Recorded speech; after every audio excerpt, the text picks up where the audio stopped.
বন্ধুরা সবাই কেমন আছো? আজ আমি বানাবো কাঁচা আমের টক ঝাল মিষ্টি আচার। এই পদ্ধতিতে বানালে খেতে কিন্তু দারুণ লাগে। শেষ পর্যন্ত দেখার অনুরোধ রইল। আমি সুন্দর করে ধুয়ে নিচ্ছি প্রথমে জল দিয়ে। আমের খোসা সুন্দর করে ছাড়িয়ে নিতে হবে, আমি খোসাটা রাখবো না। 12 মাসে আমের সিজনে অনেক ধরনের আম পাওয়া যায়, কিন্তু এখন 12 মাসে আম। দুটো আমই হয়েছে। দেখো আমে এখনো বীজটা শক্ত হয়নি।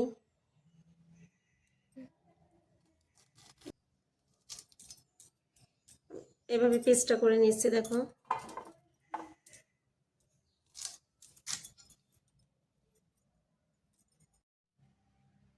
অল্প পরিমাণের লবণ এবং হলুদ দিয়ে একটু মিশিয়ে আমি 2 ঘন্টার জন্য রোদ্রে দিয়ে আসবো।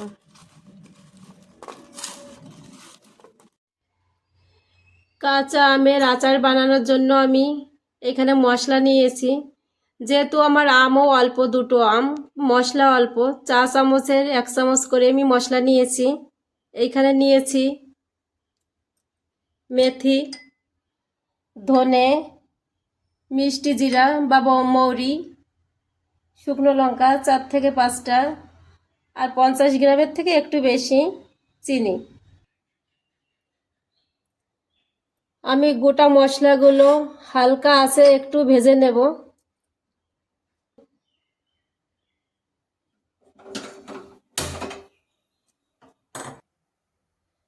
প্রথমে দিয়ে দিচ্ছি আমি লঙ্কা, ধনে, গোটা ধনে, মেথি, মিষ্টি জিরা। যেহেতু আমি আমের টক ঝাল মিষ্টি আচার বানাবো, তার জন্য লঙ্কা একটু বেশি দিয়েছি, ঝালটা হবে।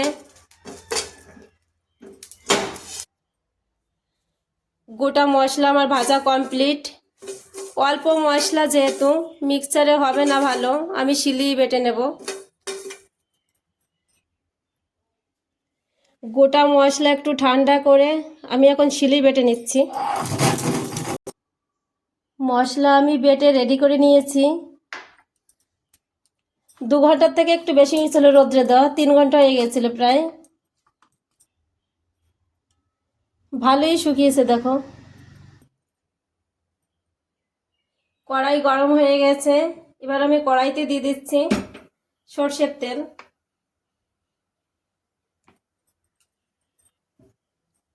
আমের আচার কিংবা চাটনিতে সরষের তেলই ভালো হয়। সরষের তেলটা আমি গরম করে নিলাম। এবার আমগুলো আমি দিয়ে দিচ্ছি। আমগুলো কিছু সময় আমি এইভাবে ভেজে নেব তেলের সঙ্গে। আমি আরও আমও নিতে পারতাম, কিন্তু ছেলেমেয়ের বায়না, মা গাছের আম দিয়ে চাটনি করতে হবে। ভাদ্র মাসে আম, দুটো আমই হয়েছিল গাছে, দুটো আম দিয়ে আচার বানাচ্ছি। হয়ে গেছে। এবার দিয়ে দিচ্ছি চিনি। আমি এখানে জল দেব না, আমি চিনি দিয়েই আচার বানাই। কারণ চিনি দিয়ে আচার বানালে ঘরে অনেক দিন রাখাও যায়, কিন্তু আমার অল্প আম বানাতে বানাতেই খাওয়া হয়ে যাবে। আমি অন্য একটা ভিডিওতে দেখিয়ে দেব কিভাবে অনেক দিন রাখা যায় আচার। হালকা আঁচেই রাখতে হবে আচারটা বানানোর সময়।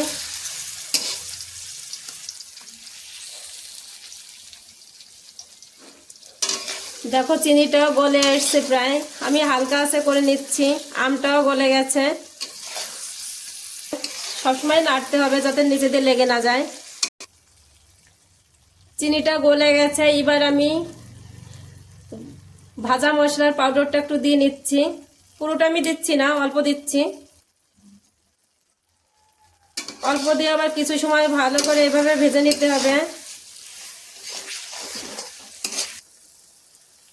মশলাটা এখন দেওয়ার কারণ এটা যে মশলাটা আমের ভিতরেও ঢুকবে, খেতেও দারুণ হবে, সুন্দর একটা গন্ধ আসবে। আমি 5 থেকে 7 মিনিট হালকা আছে এভাবে ভেজে নিলাম। এবার আমি পুরো মশলাটা দিয়ে দেব।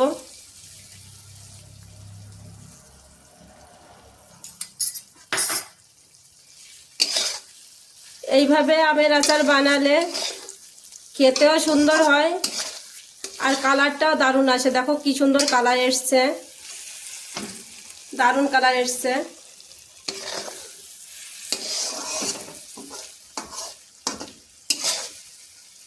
আমের টক ঝাল মিষ্টি আচারটা আমার হয়ে গেছে। দেখো আমটাও গলে গেছে। এবার কিছু সময় ঠান্ডা করে নিয়ে এই কাঁচের পাত্রটায় ভরে নেব। দেখো অল্প আচার যেহেতু আমি ছোট পাত্রে ভরে নেব। সারা বছরই আমরা অনেক ধরনের আচার বানিয়ে খাই। দেখো এটা আমি আগের থেকে বানিয়ে রেখেছিলাম পাকা আমের আচার। আমটা ভালো করে জাল দিয়ে রোদ্রে শুকিয়ে পাকা আমের আচার করেছিলাম। দেখো আমরাও অনেক ধরনেরই আচার বানিয়ে খাই। আমি অন্য অন্য ভিডিওতে দেখিয়ে দেব আমরা কিভাবে আচার বানাই বা কতদিন রাখলে আচারটা নষ্ট হবে না, কি কি উপকরণ দিয়ে আমরা বানাই সবই দেখিয়ে দেব।